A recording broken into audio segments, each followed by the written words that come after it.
Ah ben content, surpris dans un premier temps parce que c'est rare des projets de cette envergure. Mais bon, super parce que très beau projet, beaucoup d'originalité. Et puis l'originalité venait aussi des propriétaires qui avaient des demandes particulières. Donc projet super, super pour un cabinet d'architecture, c'est des bons projets. Ah bah alors la fête, hein, évidemment, le bikini, c'est connu pour ça. Donc entre les concerts, les soirées, parce que c'était discothèque aussi, donc c'était tout ça. Moi les souvenirs, j'en ai peu parce que bah, j'étais plus jeune quand ça tournait. Donc j'y étais, mais pas énormément. C'est surtout tout ce qu'on m'a rapporté, des histoires des amis, de la famille qui a été beaucoup. Mais voilà, ce qui en retient du bikini, c'est la convivialité, la fête surtout, et toutes les soirées toulousaines depuis plus près de 30 ans.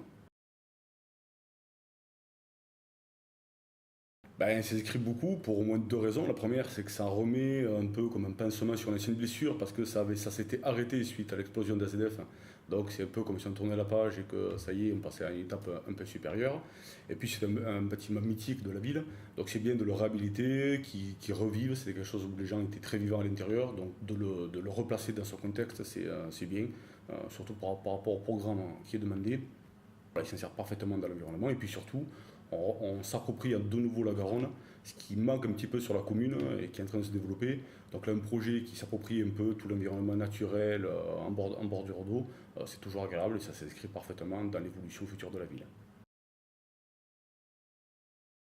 Ah bah alors on part sur un projet d'aménagement pour une habitation individuelle, donc un grand projet typé plutôt industriel, mais dans l'état d'esprit et dans l'idée d'origine du bikini.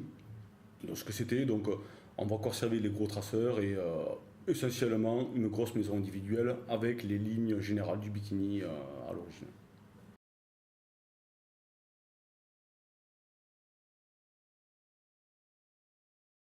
Alors, plus que nécessaire, c'est primordial. C'est toujours le gage d'un produit bien fait et garantit la qualité. Il faut toujours garder les bases, ce qui nous permet après derrière d'avoir des lignes directrices pour la décoration et surtout de conserver l'âme du projet, de ne pas se retrouver un projet qui n'a aucun rapport avec ce qui avait été fait à l'origine, ce qui fait que ça perd après tout son charme. Là, on conserve tous les bons éléments et puis on permet de s'appuyer dessus pour la décoration et tout ce qu'on veut y faire après.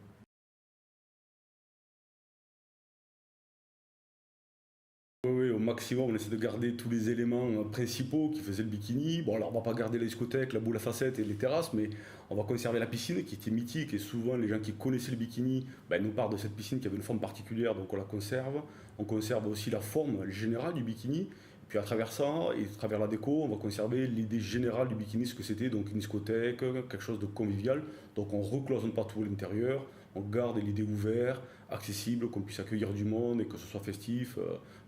Et voilà, qu'on puisse recevoir. Donc on conserve ça, malgré qu'on fasse une maison individuelle à l'intérieur, c'est de l'habitat, mais on garde les mêmes idées, que ce soit en déco et en structure. En trois mots, ben, on va dire, à trois mots, on va dire convivial, proche de la nature et super déco, parce que la déco ça va être super, c'est vraiment un très très beau projet, techniquement c'est sympa. Vivement que ça se termine parce que c'est super, j'ai hâte de voir ce que ça va donner, qu'on sorte de la maquette 3D à la réalité.